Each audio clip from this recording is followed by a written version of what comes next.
Oke. Ya.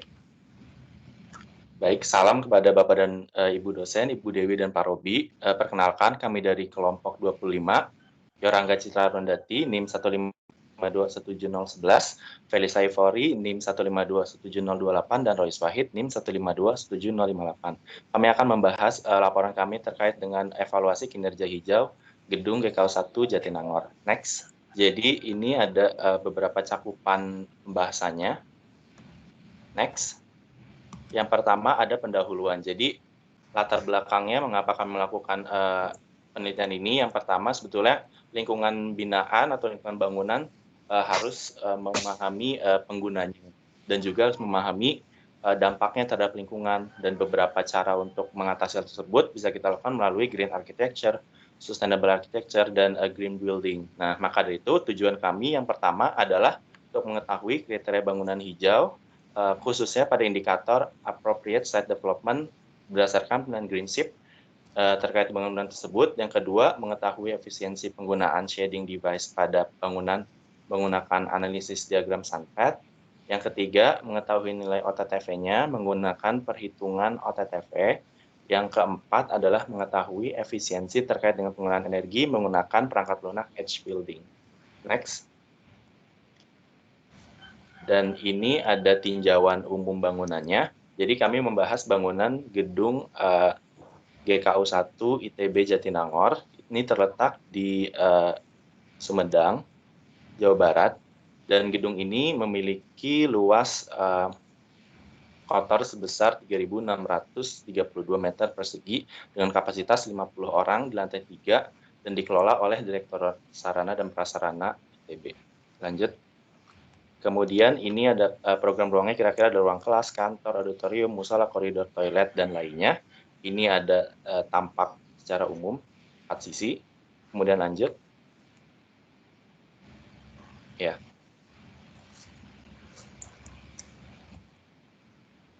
Selanjutnya ada tinjauan pustaka untuk Greenship. Greenship sendiri adalah rating tools bangunan hijau yang dikeluarkan oleh GBC Indonesia, dan ASD memiliki 13,68% bagian dari keseluruhan penilaian Greenship.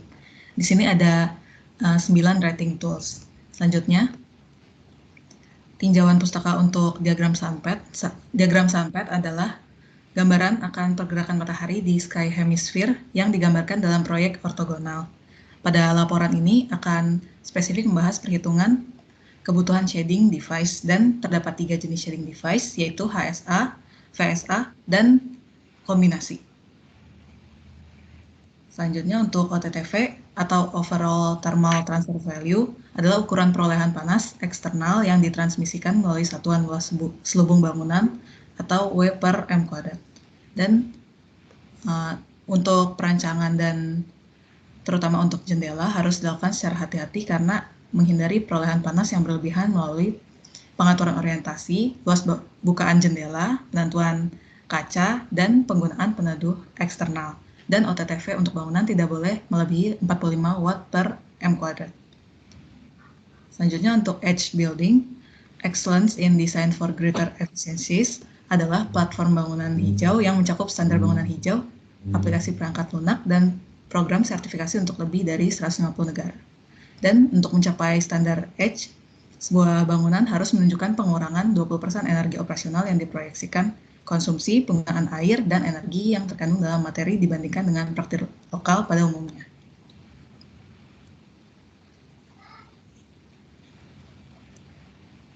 Kemudian ada data dan pembahasan. Yang pertama, pembahasan menilai penilaian kriteria appropriate site development ASD oleh Greenship. Lanjut. Yang pertama ada kriteria site management policy. Di sini kriteria ini mengelola tapak yang tidak merusak lingkungan. Bagaimana peraturan tersebut bisa mengelola tapak dengan baik.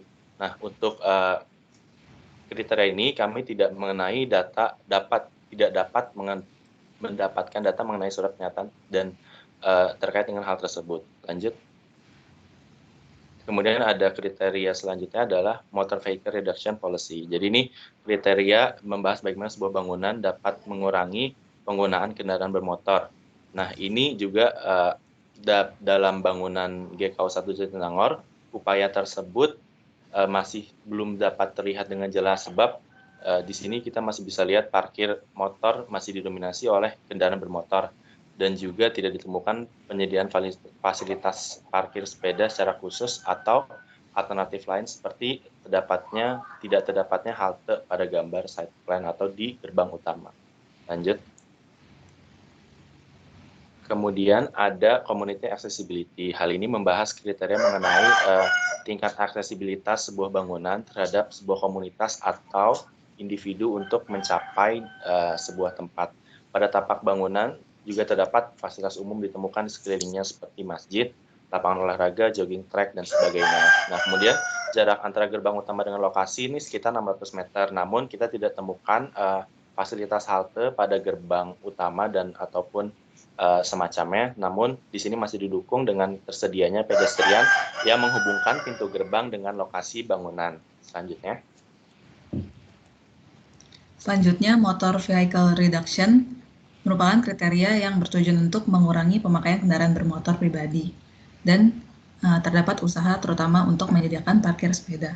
Pada bangunan GKU 1 Jatinangor sendiri, belum terlihat ada upaya untuk mengurangi penggunaan kendaraan bermotor dan juga tidak terlihat adanya penyediaan parkir sepeda atau kendaraan lainnya. Jadi masih berdasarkan pada kendaraan bermotor. Selanjutnya, untuk site landscaping merupakan kriteria yang memeriksa keberadaan area lanskap berupa vegetasi terletak di permukaan tanah seluas minimal 30% luas total lahan, bisa juga berupa roof garden, terrace garden, dan wall garden. Untuk di GKU 1 Jatinangor sendiri dan kawasan sekitarnya masih dipenuhi area hijau yang berisi vegetasi dan tidak terdapat roof garden atau wall garden, dan jenis tanaman dan sumber tanaman yang ada pada tapak tidak diketahui. Selanjutnya, untuk heat island effect merupakan kriteria yang bertujuan untuk memeriksa penggunaan bahan yang nilai albedo rata-rata minimal 0,3 sesuai dengan perhitungan pada area atap gedung yang tertutup perkerasan. Untuk atap bangunan GKU 1 Jatinangor sendiri menggunakan corrugated metal yang memiliki nilai albedo sekitar 0,3 sampai 0,5 dan bangunan ini tidak menggunakan roof garden.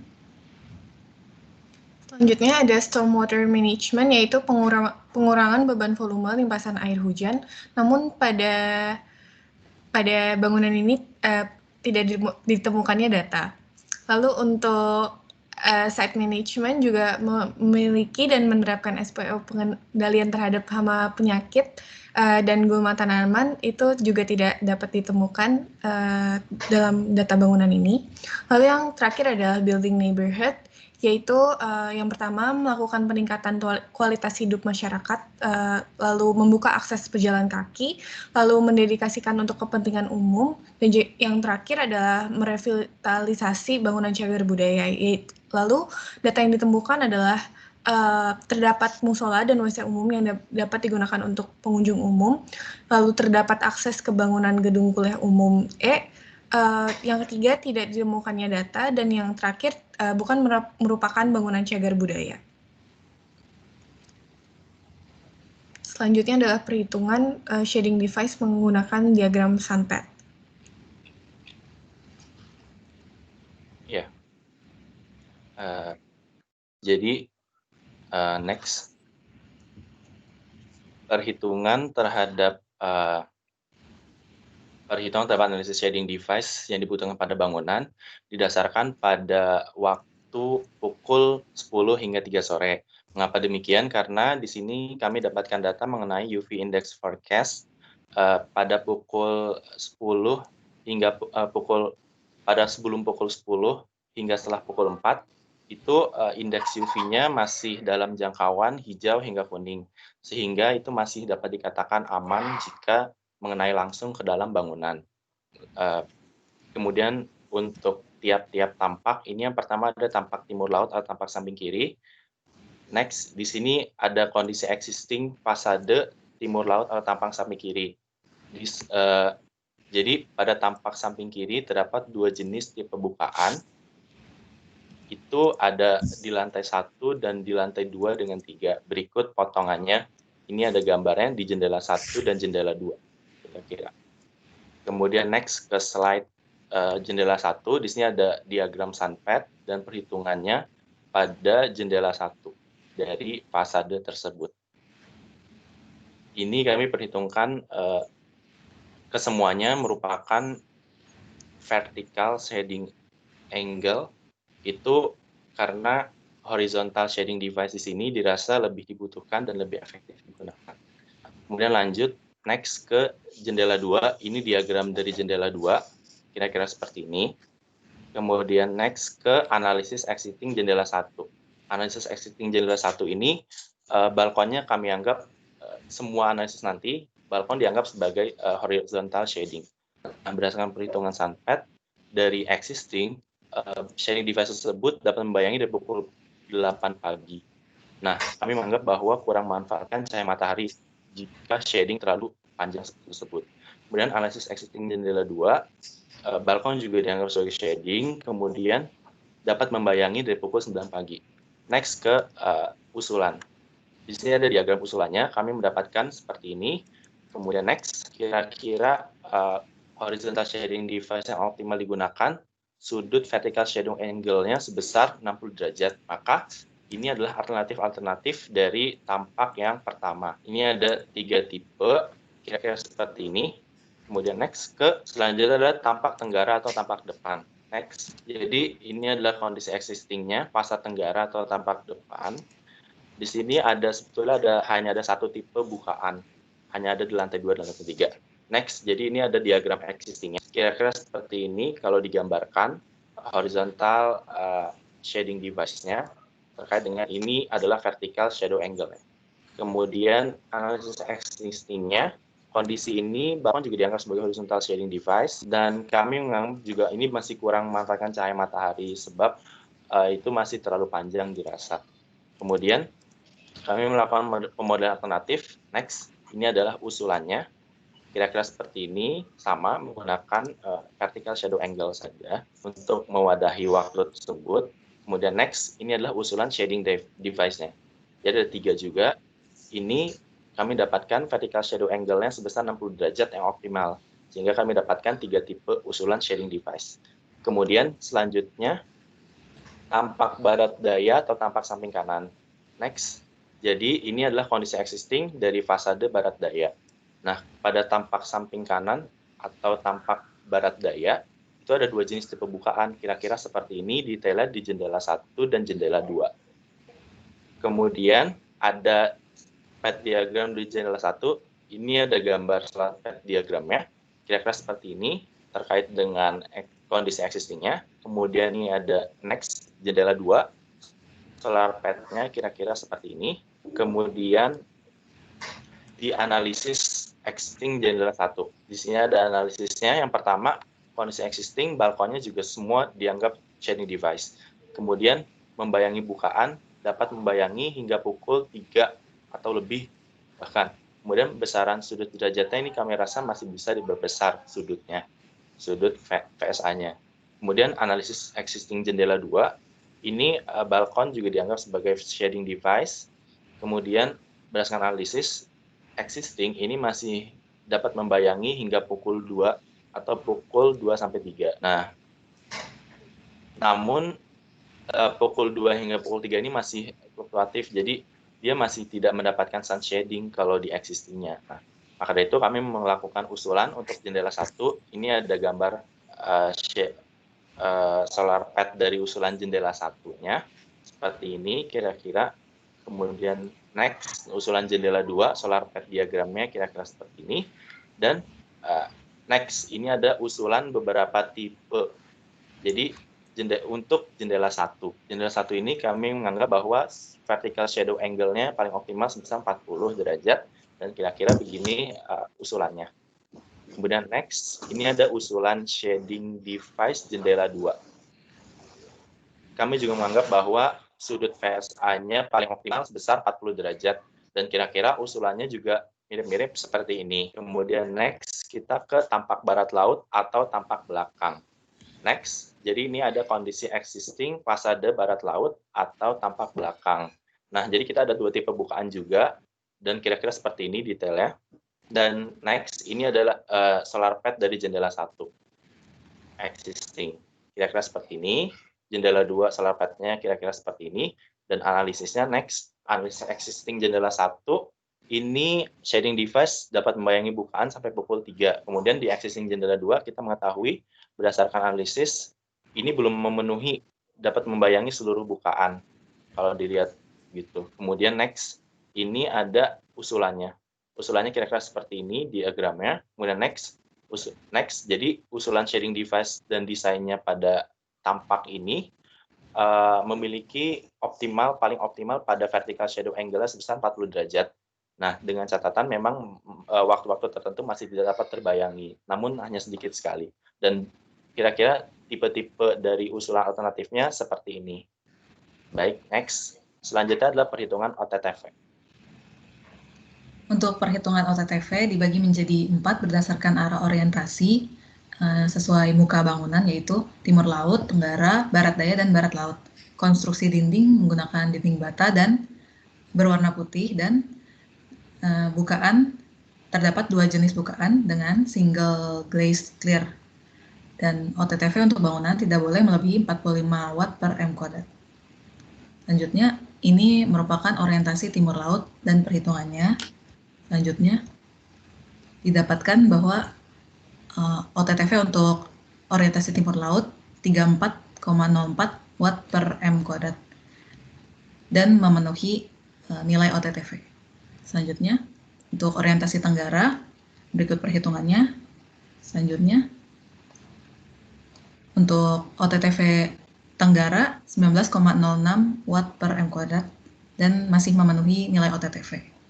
Selanjutnya, untuk orientasi barat daya, berikut perhitungannya, dan selanjutnya, untuk OTTV barat daya 17,94 watt per m², dan memenuhi nilai OTTV. Selanjutnya, yang terakhir adalah orientasi barat laut, berikut perhitungannya.